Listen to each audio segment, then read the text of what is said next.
Melissa Mo. She's from Des Moines, and she's been a mentor with SOY for several years. And mentors really are the foundation of the entire program. And so she's going to tell us a little bit about what exactly she does, and hopefully the impact that these mentors have on the children that they help. Melissa.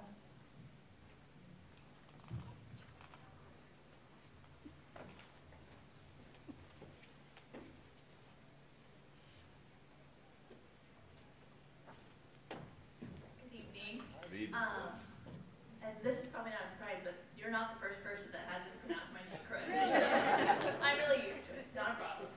As she said, my name is Melissa Mo, and I have been a mentor with the SOY program since 2005. My desire to be a mentor actually started well before that. I have a teenage niece that lives in Mason City, and she actually had a mentor when she was elementary. And I saw what a wonderful impact that had on her and her family.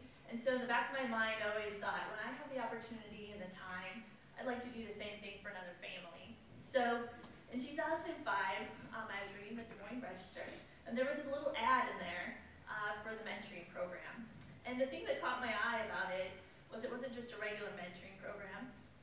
It's a faith-based mentoring program. And that was something that really spoke to my heart. And I really wanted to have the opportunity to mentor someone, but also be allowed to share my faith with them. So I contacted the people at SOY, and I think Mary Tomlinson was the volunteer coordinator at that time. And I went through the process of training and the background checks, and got to do fingerprinting and lots of fun things like that. And lo and behold, I passed. And in August of 2005, Mary Tomlinson took me to the home of my mentee, Stephanie, and I got to meet her mom, Mary. And they have decided to join me tonight. So they're here, and I'm very grateful that they're here.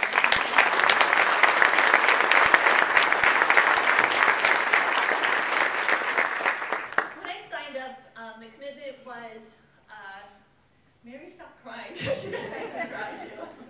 You know we love you. I know. And I just got to say this.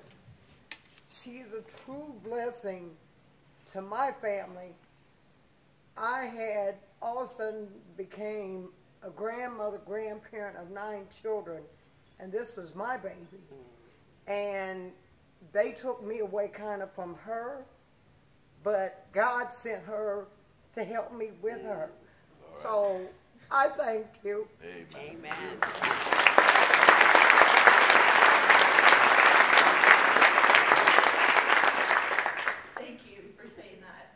Blessing on both sides. It's amazing how God does stuff like that. Man. So we met, and as you can tell, Mary was very welcoming.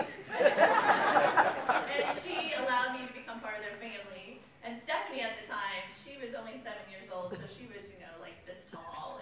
And I thought she might be a little bit shy and quiet, and she wasn't. She was very talkative, and she was very open to hanging out with me, which was great, because I had been a social worker in a previous job experience, and I missed having that one-on-one relationship with kids. And so I thought, well, she might be a little bit nervous, but she wasn't at all. And so we made it through our first year, and when you do your training, one of the things they ask you to do is to commit 1 hour per week for 1 year. And then at that time, when your 1 year is up, you can decide, do you want to continue, or how's that going to work for everybody? Well, as you can tell, that continued for us.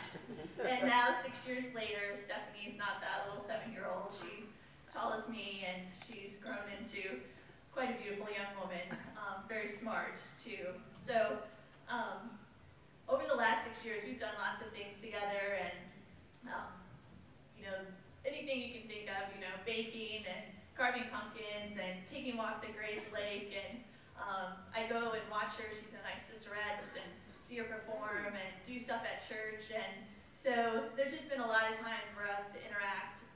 But I think one of the most important things that you can do as a mentor is to show up. Show up every week like you say you're going to do.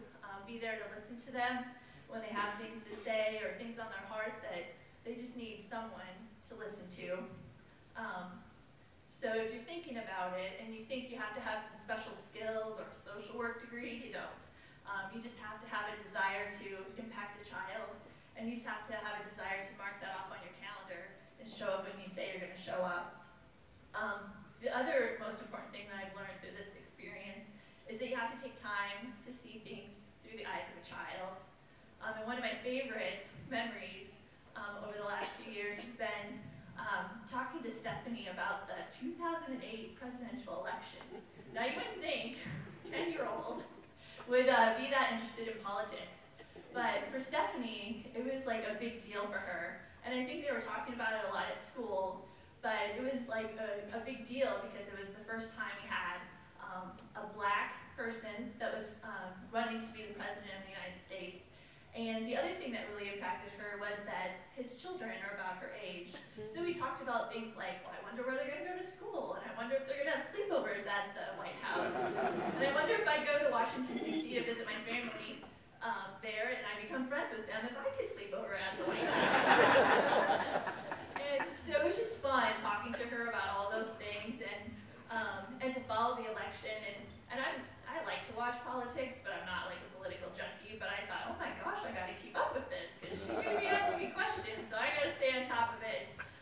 So kind of the pinnacle of that whole time period was after Barack Obama was elected president, and the night after we had our visit, and we were sitting at Culver's eating supper, and there was a TV on, and they were talking about the results of the election, and we were talking about just the glow on her face about the results of the election and how that just had a big impact on her life. And she told me, she said, if Barack Obama can become president, just think about what I can do. And I was like, you're right, Stephanie. If Barack Obama can do that, you can do great things too. So I think that's the big thing that you need to keep in mind when you want to impact children, is you got to help them to aspire to greater things and encourage them to remember those things, that you can do anything that you want to do, and that we as adults can walk with you, and we can listen to you, and we can encourage you. And I think that's what SOY is all about. So if you're thinking about being a mentor, I'd be happy to talk to you about it, but there's plenty of other people here that work for SOY that would be happy to talk to you about it too.